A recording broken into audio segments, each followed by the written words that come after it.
So it looks like New York has canceled the Democratic primary that was supposed to happen on June 23rd. So, look, I don't live in New York. We had our primary.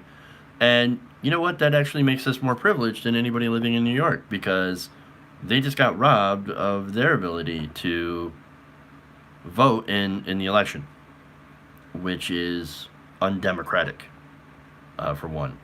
And I mean, look, I found out about this, of course, online, social media, the Associated Press. This is Blair Miller saying New York officials make unprecedented decision to cancel state's June 23rd presidential primary due to virus concerns. So, okay, this is what they're claiming, right? Oh, it's coronavirus. That's why we're canceling the primary. But wait, couldn't you just do mail-in voting, absentee voting? What, you can't do any of that? No, no, no. We got to cancel the primary. Why is that? I mean, it's because Bernie Sanders is on the ticket. So, look, this weekend I did a video with, or a discussion with Farron Cousins, right, from Ring of Fire Radio. It's really fun. If you haven't already, check that out later on today. So, what we talked about is ways the Democratic Party has basically left us, right? They don't represent us anymore. And they are trying really, really hard to not represent us. They're trying really hard to push progressives out of the party. It's very, very clear that they do not want us here, right? And that's why I think a part of the decision of, why they really canceled this primary is because they don't want people to vote for Bernie Sanders. But you might say, why does that even matter? Bernie Sanders is out of the race. He suspended his campaign. He didn't actually drop out. He did suspend his campaign, and so that distinction does matter because he can still accrue delegates, and delegates help push progressive priorities at the Democratic convention, and that's really what this delegate push is all about, right? So you get enough delegates, and you can have people, your supporters, end up on committees that try to change rules, that try to push progressive, policies onto the Democratic platform, etc. The establishment, I'm guessing they didn't like that when they did that back in 2016. So like, we don't want that to happen again. So we're going to change our rules. For one, to make sure that, Bernie Sanders, we're going to try to campaign to make sure Bernie Sanders doesn't get as many delegates. And then we're going to use the coronavirus situation to make sure that Bernie Sanders gets less delegates and doesn't hit the crucial threshold of 25% of the delegates.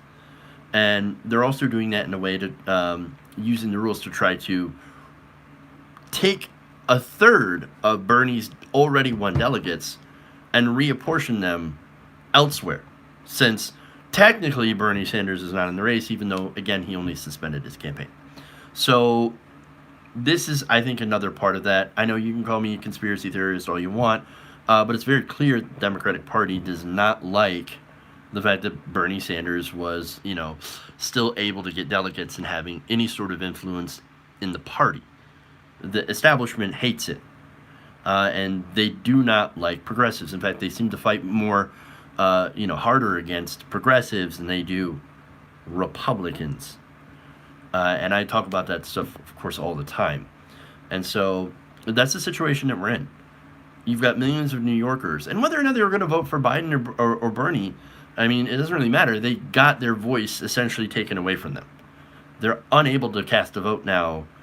And again, there's no reason that we can't do this by mail. I don't want in-person voting because that, of course, is more, it can spread the virus, as we've seen in states like Wisconsin that held in-person voting. We should do these things by mail, but we should absolutely have them. And remember, a lot of, New York delayed their primary because of coronavirus. There's no reason they couldn't do that either, and then set up a system, since they had already delayed, set up a system where they can do vote by mail. and other things like that to try and hold on to democracy. And so that's the problem. They don't care at all about democracy. They don't care about people's voices, making them heard. All they care about, and we'll see this, if other states try to strip Bernie Sanders off the ballot. Because remember, this isn't like the DNC didn't actually make the decision in this case. It was New York officials, right? But you have a lot of establishment people in New York in positions of power that really don't want to see Bernie Sanders have any sort of leverage over the national party apparatus. And so that's why the DNC is staying silent on this issue, whereas Bernie Sanders' campaign has not. In fact, let's see, lawyers for Senator's campaign sent a letter to the New York State Board of Elections on Sunday asking them to not withdraw Bernie's name from the ballot. Quote, Senator Sanders wishes to remain in the ballot and is concerned that his removal from the ballot would undermine efforts to unify the Democratic Party in advance of the general election. And this was Sanders' lawyer Malcolm Seymour writing to Andrew Spano, a commissioner for the New York State Board of Elections. So, well, apparently, they don't care about unity. They don't want to unify progressives and, members of the centrist party. They would rather unify Republicans that are anti-Trump with the centrist moderates in the party. And it really is insane because when you look at who makes up the Democratic base, it's not the moderates, really. Not the people who, are against things like Medicare for All, because when you look at polling, new poll comes out, 90% of Democrats support single-payer health care. And so, you look at progressive priorities all through the party, and the Democratic base is actually massively progressive. They don't line up with Democratic leadership. They don't line up with, the Nancy Pelosi's when it comes to actual policy positions. And so it's just really kind of crazy to see, all of this effort to try to stop the Bernie Sanders movement. And yeah, I can't even call it the Bernie Sanders movement, to be honest, because it's never really about him. But it's the progressive movement. It's the movement to get progressive policy put into place. And they are fighting so hard against that, because if Bernie doesn't have those delegates, then they can't push for those progressive policies. And really, it's just a way to stop that so they can protect their donors. And that's really what it's always been about, is trying to protect those donors. So it's deeply disappointing, disheartening, not altogether unexpected, but still very, very upsetting. All right, so that's all I've got on that. Hopefully we'll be back for a full show tomorrow.